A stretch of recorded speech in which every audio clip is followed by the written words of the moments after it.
welcome to this video. In this video, we are going to discuss vectors. In chapter vectors, in our earlier video, we have discussed that what is concept of vector, कि vector है क्या? Vector is any point which is directed from one initial point to one terminal point. एक initial point से एक terminal point तक एक directed line segment. This is one vector. अब ये initial point कोई भी कोऑर्डिनेट हो सकता है 3D पॉइंट सिस्टम में, जो फाइनल पॉइंट है टर्मिनल पॉइंट, ये भी 3D में कोई भी एक इनिशियल पॉइंट या टर्मिनल पॉइंट ये हो सकता है 3D का पॉइंट। अब यहाँ पर एक बात आती है पोजीशन वेक्टर की। पोजीशन वेक्टर के लिए रेफरेंस ओरिजिन का होना ज़रूरी है, यानी कि position vector is always with reference to origin. यहाँ अगर हम एक्स एक्सिस, वाई एक्सिस और जेड एक्सिस यानी कि कोऑर्डिनेट एक्सिस के रेस्पेक्ट में एक वेक्टर अगर बनाना चाहते हैं, means suppose there is one point P and its coordinate are 2, 3 and 4. So if its coordinate are 2, 3, 4 और ये with reference to origin अगर मैं एक वेक्टर बनाना चाहता हूँ, means original its initial point is origin and its terminal point is P. सो ये position vector होगा, initial point है 0, 0, 0, ये टर्मिनल पॉइंट है। तो पोजीशन वेक्टर मतलब एक वेक्टर जो हमें एक वेक्टर की पोजीशन को बता रहा है, जो एक पॉइंट से लिंक्ड है और ओरिजिन के रेफरेंस में है। Position vector OP means O initial point और P terminal point is 2i plus 3j plus 4k। यहाँ i, j और k क्या है, ये पिछले वीडियो में समझाया गया था। i is 1 unit towards x axis 1i, 1j is 1 unit towards y axis and k is 1 unit towards z axis. तो ये x, y और z एक्सिस के अलॉन्ग 1 यूनिट को i, j, k से रिप्रेजेंट करते हैं। अगर हम 2 यूनिट मूव करते हैं towards x axis, then it is 2 coordinate 2i हो जाता है। If we move 3 unit towards y axis, then it becomes 3j and if we move 4 unit towards z axis, it becomes 4k। यानी कि 2 unit हम right में गए हैं, 3 unit up में गए हैं और ये 4 unit means above the page, इस पेज या इस सरफेस के अबव ऊपर की तरफ 1, 2, 3, 4। सपोज मैं यहाँ से जंप लेना स्टार्ट करता हूँ 1, 2, 3, 4। ये 4 स्टेप जो भी पेन की जहाँ ये टिप आप देख पा रहे हैं, ये 2, 3, 4 को रिप्रेजेंट कर रहा है, बट ये एयर में, हवा में है। हम इसको रिप्रेजेंट तो पेपर पर करना चाहते हैं, इसीलिए इसे यहाँ शो किया गया है। तो ये पोजीशन वेक्टर बन गया है 2i, 3j और 4k। ये पोजीशन वेक्टर भी है और एक वेक्टर भी है। इसको हम किसी भी सिंबल से रिप्रेजेंट कर सकते हैं। मैं इसे स्मॉल लेटर p से रिप्रेजेंट कर रहा हूँ, लेकिन जब हम p रिप्रेजेंट कर रहे हैं तो ये नहीं पता चलता कि ये पोजीशन वेक्टर है या नहीं। जब हम OP मेंशन कर रहे हैं तो हमें पता चल जाता है कि ये एक पोजीशन वेक्टर है। अब हम कुछ और वेक्टर्स को डिस्कस करेंगे other than position vectors, other than this with reference to origin. अब अगर हमारा रेफरेंस पॉइंट ओरिजिन नहीं है, कहीं भी मैं एक वेक्टर ड्रॉ कर रहा हूँ, एक और वेक्टर ले रहा हूँ और एक और वेक्टर लिया, मैंने 3 वेक्टर लिए हैं। एक पॉइंट है initial point A, if its coordinate are 2, 1, 4। एक vector terminal point B, coordinate लिए हैं 4, 4 और 8। तो A से लेकर B तक का अगर वेक्टर बनाना है A to B, तो करना क्या होगा, x कोऑर्डिनेट को x से सब्ट्रैक्ट करेंगे, y को y से करेंगे और z को z से करेंगे। मतलब अगर मुझे AB वेक्टर चाहिए, AB vector is position vector of AB final point minus position vector of A। B के फाइनल पोजीशन में से A की फाइनल पोजीशंस को सब्ट्रैक्ट करना है, माइनस करना है। अब इसको समझ लेते हैं ये कैसे होगा। सपोज ये A एक पॉइंट होता विद रेफरेंस टू ओरिजिन, तो OA वेक्टर क्या बनता, OA वेक्टर बनता 2i plus 1j plus 4k। और OB वेक्टर क्या बनता with reference to origin? OB vector हो जाता 4i plus 4j plus 8k। ठीक उसी तरह से जैसे हमने अभी इस P पॉइंट को ओरिजिन के रेफरेंस से OP वेक्टर को बनाया। 2, 3, 4 अगर P के कोऑर्डिनेट्स हैं तो OP वेक्टर होगा 2i, 3j और 4k। इसी तरह से A अगर 2, 3, 2, 1, 4 है तो OA वेक्टर होगा 2i, 1j और 4k, और B वेक्टर हो जाएगा 4i, 4j और 8k। तो ये OA पोजीशन वेक्टर आ गया है, OB पोजीशन वेक्टर आ गया है। Position vector means we can identify its coordinate. हम इस A पॉइंट के कोऑर्डिनेट बता सकते हैं इस वेक्टर को देखकर। 2, 1, 4 इस वेक्टर को देखकर मैं B के पोजीशन बता सकता हूँ, B के कोऑर्डिनेट्स बता सकता हूँ। 4, 4, 8, x कोऑर्डिनेट 4, y कोऑर्डिनेट 4 और z कोऑर्डिनेट 8। अब आते हैं AB। मुझे सिर्फ A से लेकर B तक का वेक्टर चाहिए, तो AB वेक्टर के लिए मुझे करना होगा position vector of OB minus position vector of A, मतलब final point minus initial points. तो AB वेक्टर को ऐसे भी लिखा जा सकता है OB फाइनल पॉइंट, ये वाले vector, minus OA, OB minus OA, 4i minus 2i becomes 2i plus 4j minus 1j becomes 3j and 8k minus 4k becomes 4k। तो ये एक वेक्टर आ गया है वेक्टर AB। वेक्टर AB में हम देखें तो जो कोऑर्डिनेट्स आ रहे हैं i, j, k के जो कोफिशिएंट्स आ रहे हैं ये हैं 2, 3 और 4। ये AB वेक्टर बना है। AB वेक्टर जिसका इनिशियल पॉइंट 2, 3, 4 नहीं था, जिसका टर्मिनल पॉइंट 2, 3, 4 नहीं था। इनिशियल पॉइंट कुछ और है, टर्मिनल पॉइंट कुछ और है, लेकिन A से लेकर B तक की जो डायरेक्शन आई है वो 2i, 3j और 4k आई है। अब एक और वेक्टर लेते हैं। मैं एक वेक्टर ले रहा हूँ पॉइंट P 0, 1, 2। ये सब मैं ग्राफ के अकॉर्डिंगली नहीं है, रैंडमली पिक किए हैं। एक वेक्टर लिया गया Q, ये मैं R ले लेता हूँ, R से लेकर Q। If Q is 2, 4 and 6, तो R से लेकर Q तक का वेक्टर अब बनाना है अगर हमें। R Q, what will be vector R Q? R is initial point and Q is terminal point. Obviously it will be OQ position vector minus OR position vector। अब इसके कोऑर्डिनेट्स को minus करते हैं, मतलब x कोऑर्डिनेट्स में से x को minus कर दीजिए। हम यहाँ भी सब्ट्रैक्ट कर सकते हैं। 2 minus 0 is 2i, 4 minus 1, y में से y को सब्ट्रैक्ट किया तो 3j, और 6 माइनस 2 इज 4k। ये एक वेक्टर आ गया है R से लेकर Q तक। एक और वेक्टर मैं ले रहा हूँ M, पॉइंट लिया गया -1, 2 और 0, और अब यहाँ पर पॉइंट है अगर N पॉइंट, N के कोऑर्डिनेट्स, अगर N के कोऑर्डिनेट्स है 1, 5 और 4, तो M से लेकर N तक का वेक्टर क्या हो जाएगा?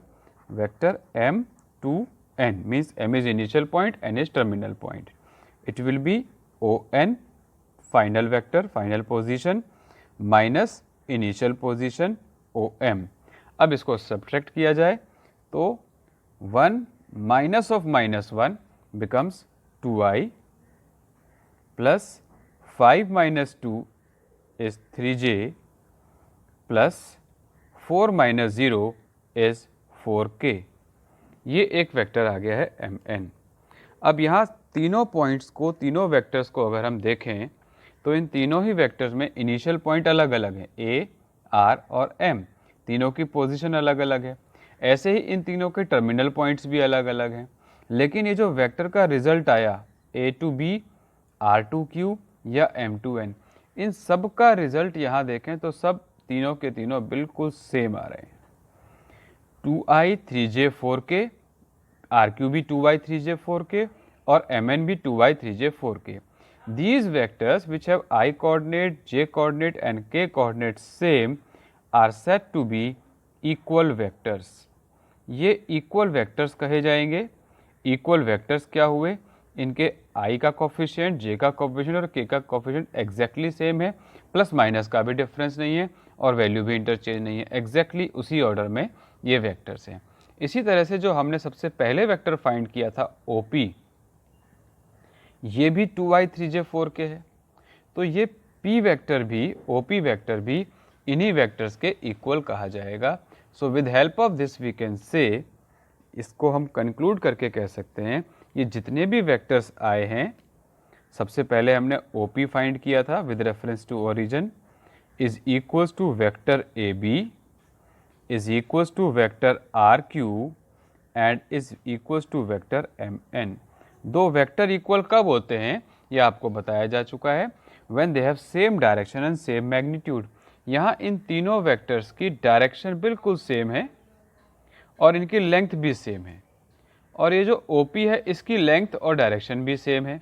OP की लेंथ है, AB की लेंथ है, RQ की लेंथ है, MN की लेंथ है। ये मैंने पैरेलल यहीं ड्रॉ कर दी है, ऊपर नीचे भी हो सकते हैं, बट डायरेक्शन सेम रहेगी, लेंथ सेम रहेगी। मीन्स कोई और वेक्टर अगर मैं OP के पैरेलल यहाँ 3D में ड्रॉ करना चाहूँ तो हो सकता है कि कोई और वेक्टर यहाँ पर कुछ इस तरीके से आ जाए, ऐसे, और इसके कोऑर्डिनेट सपोज ये है T और ये है U। तो T से लेकर U तक का जो वेक्टर है, ये भी अगर IJ के इसके सेम आते हैं तो ये इसके पैरेलल भी होगा और सेम लेंथ में भी कहा जाएगा। तो ऐसे वेक्टर कितने हो सकते हैं जो इक्वल होंगे? इस स्पेस में हम देखना चाहें तो ऐसे इनफाइनाइट वेक्टर हो सकते हैं, कहीं भी किसी भी एक्सिस के हिसाब से, किसी भी एक्सिस के और क्वाड्रेंट के हिसाब से ये हो सकते हैं। इनफैक्ट यहाँ तो ऑक्टेंट कहे जाएंगे। तो ये सारे वेक्टर्स इक्वल हैं। इन सभी में इक्वल क्यों कहा गया? Because they have I coordinate, J coordinate and K coefficients. इन सब के I, J और K के कोफिशिएंट्स सब सेम हैं और इनके कोऑर्डिनेट्स लेकिन सेम नहीं है। इनिशियल पॉइंट सबके अलग अलग, टर्मिनल पॉइंट सबके अलग अलग, फिर भी ये इक्वल है क्योंकि इनकी डायरेक्शन सेम है और इनका मैग्नीट्यूड यानी कि लेंथ सेम है। अगर वेक्टर की डायरेक्शन रिवर्स कर दी जाती तो भी वो इक्वल नहीं कहा जाएगा। तो ये हुए equal vectors OP, AB, RQ और MN। अब यहाँ एक बात समझने वाली है, जो OP वेक्टर है ये ओरिजिन के रेफरेंस से है। मतलब अगर मुझे सिर्फ ये दे दिया जाए कि these all vectors are 2i 3j and 4k, कि ये जो वेक्टर हैं सभी के सभी ये 2i 3j 4k हैं, तो क्या सिर्फ मुझे यही इन्फॉर्मेशन है और मुझे ये coordinates A, B, R, Q, MN कुछ भी नहीं दिया हुआ? सपोज मुझे कुछ भी कोऑर्डिनेट्स यहाँ नहीं दिए हुए और सिर्फ ये वाली लाइन दे दी जाती है, तो अगर मेरे पास अब वेक्टर्स नहीं है, मैं इसको हाइड कर लेता हूँ। ये मेरे पास इनिशियल फाइनल पॉइंट है ही नहीं, मैंने इसको हाइड कर लिया, हमें गिवन ही नहीं है। अब गिवन नहीं है तो क्या मैं अब इसके A, B, R, Q या MN पॉइंट फाइंड कर सकता हूँ? मुझे कोई भी पॉइंट गिवन नहीं है, ये सब मैंने हाइड कर लिया, सिर्फ ये दिया हुआ है।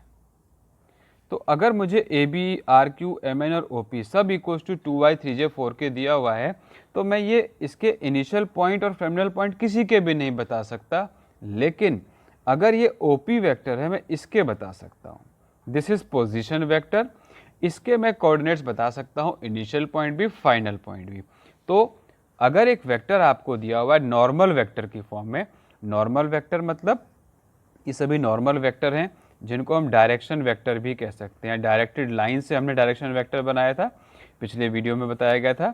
ये सब डायरेक्शन वेक्टर्स हैं और ये क्योंकि ओरिजिन के रेफरेंस में है OP, तो इसको कहा जाता है पोजीशन वेक्टर। ये पोजीशन वेक्टर है। पोजीशन वेक्टर की क्या खास बात है? पोजीशन वेक्टर का इनिशियल पॉइंट हमेशा ओरिजिन रहेगा। Position vector is with reference to origin. Direction vector may be reference to in reference to any other point in 3D system।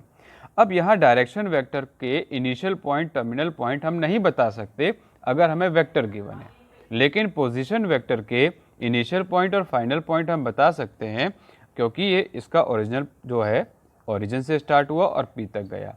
तो हम यहाँ पर देख सकते हैं कि जो वेक्टर है इसका इनिशियल पॉइंट क्या है, मैं यहाँ बता सकता हूँ कि इसका इनिशियल पॉइंट ओरिजिन है 0 0 0 और टर्मिनल पॉइंट 2 3 4। पोजीशन वेक्टर में हमें पॉइंट का पता होता है, इनिशियल का भी टर्मिनल का भी। डायरेक्शन वेक्टर में हमें पॉइंट का नहीं पता, कोऑर्डिनेट्स हमें नहीं पता, अनलेस हमें कोई एक तो पता हो। अगर m और n में से मुझे n दे दिया जाए तो फिर मैं फाइंड कर सकता हूँ n minus m equals to ये कोऑर्डिनेट होंगे, हम इसको सिंप्लीफाई कर सकते हैं। बट डायरेक्शन वेक्टर में अगर कुछ और गिवन नहीं है, सिर्फ वेक्टर गिवन है, तो मैं वेक्टर फाइंड नहीं कर सकता। तो ये पोजीशन वेक्टर हुआ, ये डायरेक्शन वेक्टर हुआ। इन दोनों का डिफरेंस आपको समझना होगा। पोजीशन वेक्टर ओरिजिन से होता है और किसी पॉइंट तक जाता है। पोजीशन वेक्टर के हमें कोऑर्डिनेट्स पता होते हैं। डायरेक्शन वेक्टर में अगर हमें वेक्टर गिवन है, वेक्टर्स इक्वल हो सकते हैं, सेम 2 3 4 हो सकते हैं, लेकिन हमें इसका इनिशियल पॉइंट या फाइनल पॉइंट नहीं पता, अनलेस हमें कोई एक कोऑर्डिनेट ना दिया हुआ हो। इन दोनों ही वेक्टर्स को, पोजीशन वेक्टर को भी और डायरेक्शन वेक्टर को भी, इन दोनों ही वेक्टर्स को हम वेक्टर्स के ही नाम से जानते हैं। दोनों को ही हम वेक्टर कहेंगे, चाहे वो पोजीशन वेक्टर है चाहे वो डायरेक्शन वेक्टर है। इन दोनों के लिए एक कॉमन नेम जो हम यूज़ करते हैं, दैट इज़ सिंपली वेक्टर। जब हम वेक्टर बोलते हैं तो वो दोनों में से कोई भी हो सकता है। तो vector means it may be direction vector, it may be position vector. अगर उसको फर्दर एक्सप्लेन किया जाता है कि ये पोजीशन वेक्टर है तो हमें पॉइंट का पता चल जाता है। इसका बताया जाता है कि डायरेक्शन वेक्टर है तो हमें पॉइंट का नहीं पता चलता, अनलेस m और n में से या r और q में से या a और b में से कोई एक और कोऑर्डिनेट दिया हुआ हो। अगर हमें एक कोऑर्डिनेट और मिल जाता है तो फिर हम ये सब्ट्रैक्शन की हेल्प से फाइंड कर सकते हैं। मान लीजिए मुझे a कोऑर्डिनेट मिल गया तो मैं a के कोऑर्डिनेट्स को यहाँ पुट करूँगा, b वाला कोऑर्डिनेट मुझे मिल जाएंगे। अगर मैं a के कोऑर्डिनेट्स को यहाँ पुट करता हूँ i j k में, शिफ्ट कर देंगे, इक्वेशन सिंप्लीफिकेशन है, हम फाइंड कर सकते हैं। तो आपको एक बेसिक बात ये समझनी है कि वेक्टर क्या है। वेक्टर डायरेक्शन वेक्टर और पोजीशन वेक्टर का एक कॉमन नेम है। दिस इज कॉमन नेम या जनरल नेम। अब ये जनरल नेम को जब तक स्पेसिफाई नहीं किया जाएगा कि वेक्टर किस टाइप का है, तब तक हम इसको डायरेक्शन वेक्टर ही मान के चलेंगे। अगर सिर्फ वेक्टर दिया हुआ है, हम ये मान के चल रहे हैं कि ये डायरेक्शन वेक्टर है और इसके जो कोऑर्डिनेट्स हैं 2 3 4, ये इसके डायरेक्शंस को रिप्रेजेंट करती हैं 2 3 4। तो इन्हीं वेक्टर्स में अगर मान लीजिए मुझे 2i 3j 4 के वेक्टर दिया गया है, अब मुझे इसकी डायरेक्शन देखनी है कि 3D में कहाँ होगी, लेकिन मुझे पॉइंट नहीं पता, तो भी मैं इसकी डायरेक्शन को देख सकता हूँ ओरिजिन की हेल्प से। इस 2 3 4 को मैं एक इमेजिन कर लेता हूँ। Suppose initial point is 0 0 0 and terminal point is 2 3 4 और मैंने ये एरो ड्रॉ कर दिया। तो ये जो डायरेक्शन आई है, ये जो भी एंगल यहाँ बन रहे होंगे x के साथ, y के साथ या z के साथ, इस वेक्टर के जो भी यहाँ एंगल बन रहे होंगे, यही डायरेक्शन और यही लेंथ होगी बाकी के AB, MN और RQ वेक्टर की। तो अगर मुझे 2i 3j 4k गिवन है, इस 2i 3j 4k की हेल्प से मैं इसकी डायरेक्शन लोकेट कर सकता हूँ, इसकी लेंथ मेज़र कर सकता हूँ, इनिशियल फाइनल पॉइंट पर नहीं जा सकता। ऐसा मैं क्यों कर पाया? क्योंकि मैंने OP को इमेजिन कर लिया AB से, क्योंकि ये सभी इक्वल वेक्टर्स हैं। किसी भी वेक्टर को कहीं भी रिप्लेस किया जाए, डायरेक्शन वही रहने वाली है। मान लीजिए कोई TU वेक्टर था, मैंने इसकी लेंथ यहाँ पुट करूँ, अगर मैं पुट करता हूँ तो एग्जैक्टली इक्वल लेंथ आती है। तो मैंने OQ और TU को एक ही वेक्टर मान लिया। किस लिए? क्योंकि मुझे इसकी डायरेक्शन देखनी थी और इसकी लेंथ मेजर करनी थी। ये हुआ वेक्टर का कंसेप्ट और यही आपको समझना है पोजीशन वेक्टर और डायरेक्शन वेक्टर में क्या डिफरेंस है। इन दोनों का कॉमन नेम वेक्टर है। तो दो वेक्टर्स इक्वल कब कहे जाएंगे? जब उनके x कोऑर्डिनेट, y कोऑर्डिनेट और z कोऑर्डिनेट सेम होंगे। अगर मान लीजिए एक वेक्टर है xi yj zk, if this vector is equals to 4i minus 1j plus 5k, तो मैं यहाँ पर लिख सकता हूँ, because they are equal vectors given to us, x is 4, y is minus 1 and z is 5. So using equality of vectors, I can find some missing coefficients of I, j and k. ये हुआ equal vector का concept. अब equal vector के बाद next concept आता है formation of vector. हम एक वेक्टर को कैसे बनाएंगे, how to form a vector. Vector की फॉर्मेशन अभी हमने डिस्कस की है। अगर हमें इनिशियल पॉइंट और फाइनल पॉइंट पता है तो हम वेक्टर को फॉर्म कर सकते हैं। Suppose one point is A, 1, 1, 2, another point B, 5, 4, 3, then we can form vector AB। अब हम वेक्टर AB को लिख सकते हैं डायरेक्टली इनके फाइनल माइनस इनिशियल को करना है। 5 minus 1 is 4, 5 minus 1i plus y को y से सब्ट्रैक्ट किया, 4 minus 1 j plus z coordinate को z कोऑर्डिनेट सब्ट्रैक्ट किया, 3 माइनस 2k। सो AB vector becomes 4i plus 3j plus 1k। ये AB वेक्टर आ गया है। अब ये जो AB वेक्टर आया है इसमें एक कंसेप्ट आता है नया, अगला कंसेप्ट डायरेक्शन रेशियोज कि डायरेक्शन रेशियोज क्या है। डायरेक्शन रेशियोज के लिए हमें वेक्टर फॉर्म करना होगा और जो ij के कोफिशिएंट्स हैं, ij के कोफिशिएंट्स यहाँ क्या क्या हैं, i का कोफिशिएंट 4, j का कोफिशिएंट 3 और k का कोफिशिएंट 1। तो अगर एक वेक्टर मुझे दिया हुआ है AB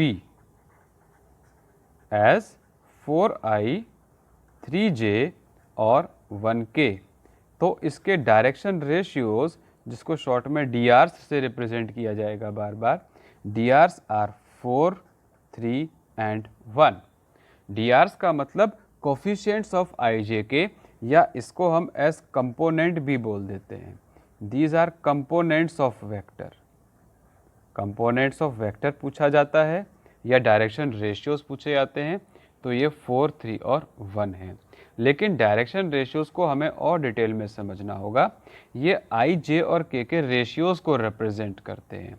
मतलब अगर एक वेक्टर है PQ और ये वेक्टर है अगर 8i plus 6j plus 2k, तो इसके DRs यानी कि डायरेक्शन रेशियोज अगर मैं लिखता हूँ तो 8, 6 और 2 आते हैं।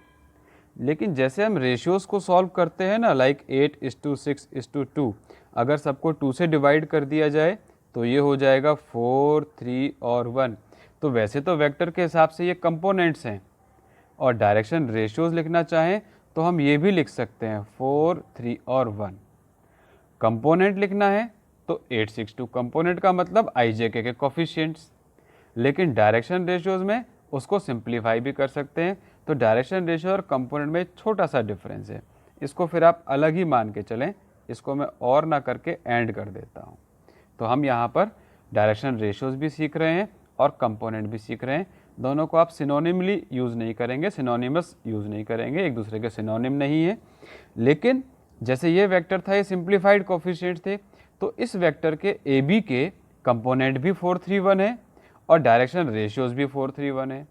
PQ वेक्टर के कंपोनेंट्स तो हो गए 8, 6, 2 और डायरेक्शन रेशियोज हो गए 4, 3, 1। लेकिन अगर आप डायरेक्शन रेशियोज 8, 6, 2 लिख कर आते हैं तो ये भी गलत नहीं है। अगर मैं कहता हूँ रेशियो ये है तो ये भी सही है और ये भी सही है। डायरेक्शन रेशियोज दोनों सही हैं, लेकिन कंपोनेंट सिर्फ 8, 6, 2 होंगे, 4, 3, 1 नहीं होंगे। कंपोनेंट्स के लिए हमें एग्जैक्टली ij के कोफिशिएंट ही लेने होते हैं। तो डायरेक्शन रेशियोज में ij के कंपोनेंट्स, और आप चाहें तो उसको सिंप्लीफाई कर सकते हैं। एक और एग्जांपल लेते हैं। लाइक एक वेक्टर मैं ले रहा हूँ mn वेक्टर अगर है 10i minus 2j plus 8k, तो इस वेक्टर के कंपोनेंट्स अगर लिखने हो तो इसके कंपोनेंट्स होंगे 10, -2 और 8, और इसके DRs यानी कि डायरेक्शन रेशियोज लिखने होंगे तो वो होंगे 10, -2, 8, या फिर आप इसको सिंप्लीफाई करके लिख सकते हैं 5, -1 और 4। तो कंपोनेंट तो सिर्फ एज इट इज़ लेने होते हैं। DRs अगर सिंप्लीफाई हो रहे हैं तो सिंप्लीफाई कर सकते हैं, नहीं हो रहे हैं तो हम वैसे भी छोड़ सकते हैं। ये सब DRs हैं। DRs सिर्फ इतने ही नहीं, DRs का मतलब है आप और भी DRs लिख सकते थे। मतलब मैं इसको ट्रिपल भी कर सकता हूँ, 4 टाइम भी कर सकता हूँ। मान लीजिए मैंने इसका डबल कर दिया 20, -4 और 16, हालांकि मैंने डबल कर दिया, अब भी ये रेशियो है। मैं इसको ट्रिपल भी कर सकता हूँ, इसको 15, -3 और 12 ये भी लिखा जा सकता है। ये सब डायरेक्शन रेशियोज़ हैं क्योंकि रेशियो को रिप्रेजेंट कर रहे हैं, लेकिन ये जितने भी रेशियोज़ हैं उन सभी रेशियोज़ में से सबसे सिंप्लीफाइड रेशियो ये है, तो आइडियल आंसर तो यही होगा। कंपोनेंट के लिए आपको एज इट इज़ कोफिशिएंट्स को ही लेना होगा। तो ये कंसेप्ट आया है डायरेक्शन रेशियोज़ का। अब आते हैं नेक्स्ट मैग्नीट्यूड यानी कि लेंथ ऑफ अ वेक्टर पर। Next concept is magnitude of a vector, और मैग्नीट्यूड का मतलब है लेंथ ऑफ अ वेक्टर। एक वेक्टर की लेंथ कैसे फाइंड की जाएगी? सपोज एक वेक्टर है A B 2i plus 6j plus 4k। अगर ये एक वेक्टर है तो इसकी अगर लेंथ फाइंड करनी है, सिंपल फॉर्मूला होगा, पहले मॉडुलस में लिख देंगे, root of 2 square plus 6 square plus 4 square. इसे सॉल्व कर देना है, ये यूनिट्स में आंसर आ जाएगा 4 प्लस 36 40 प्लस 16 यानी कि 56। Root 56 units is its length. तो अगर एक वेक्टर दिया हुआ है A as x i cap plus Y j cap plus Z k cap, तो इस वेक्टर ए का मैग्नीट्यूड हो जाता है, magnitude of this vector A will be square root of x square plus Y square plus Z square.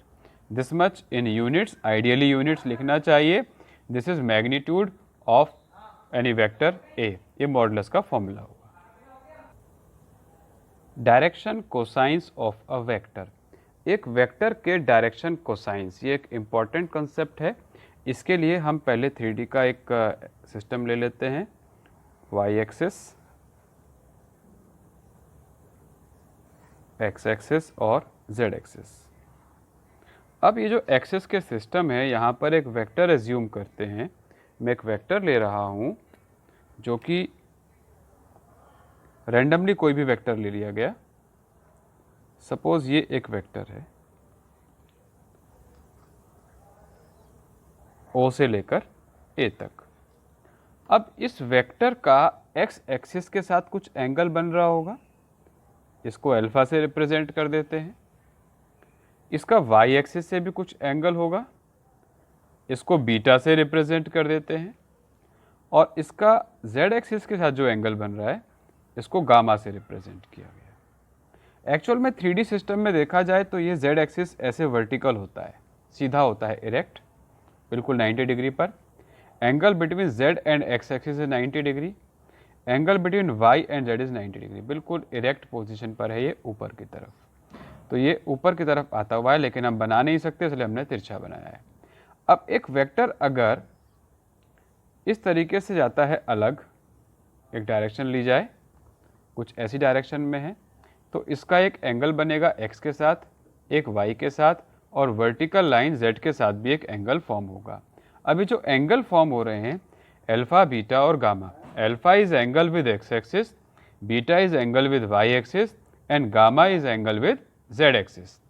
अब इन angles में अगर cosine की वैल्यू फाइंड की जाए, कॉस थीटा की value, cos alpha, cos beta और कॉस गामा, ये जो कॉस अल्फा, कॉस बीटा और कॉस गामा हैं, इस OA वेक्टर के यही है डायरेक्शन कोसाइंस।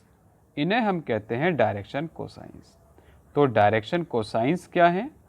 किसी भी वेक्टर के डायरेक्शन कोसाइंस हैं इस वेक्टर के जो एंगल्स बने हैं, angle with x axis, angle made by the vector between x axis, y axis and z axis.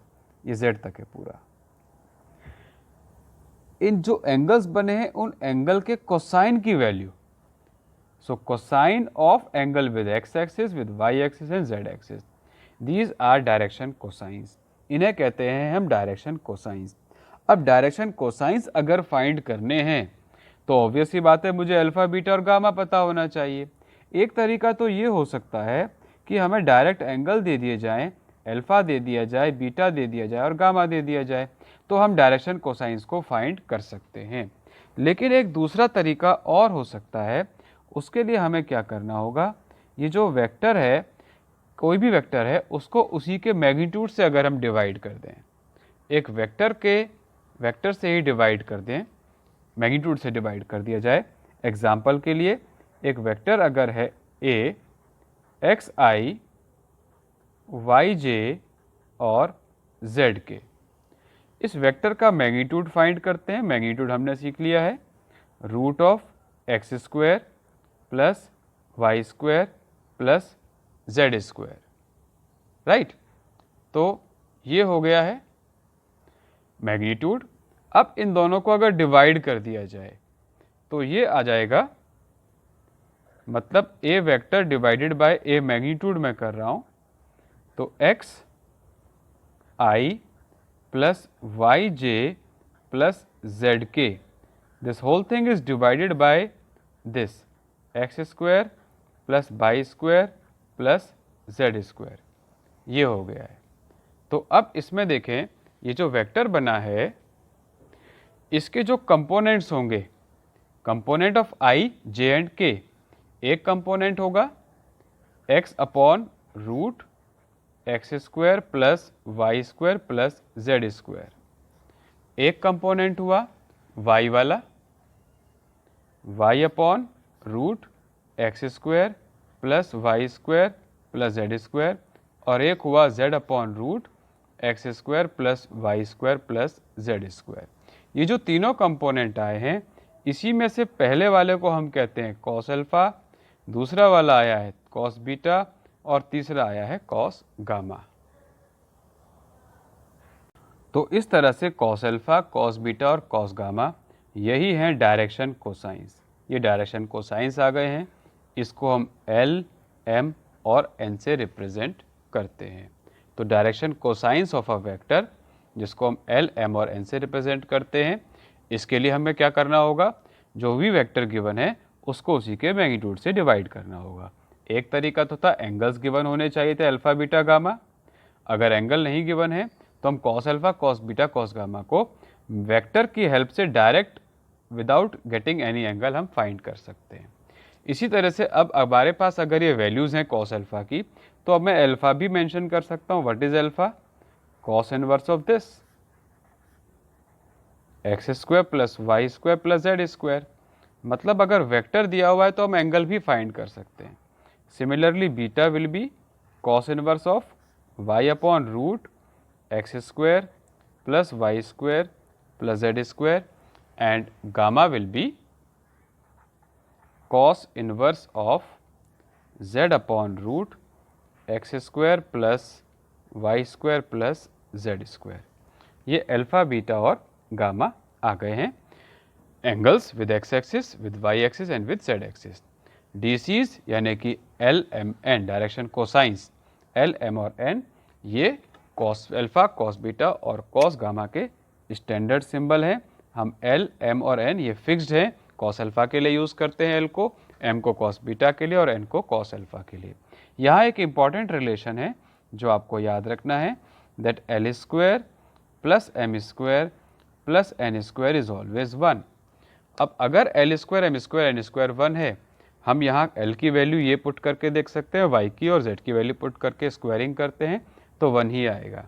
हम ये भी लिख सकते हैं कि cos square alpha plus cos square beta plus cos square gamma is equals to 1। ये एक important relation है। इसमें अगर हमें डायरेक्शन कोसाइंस में से कुछ मिसिंग भी हैं तो हम उनको फाइंड कर सकते हैं।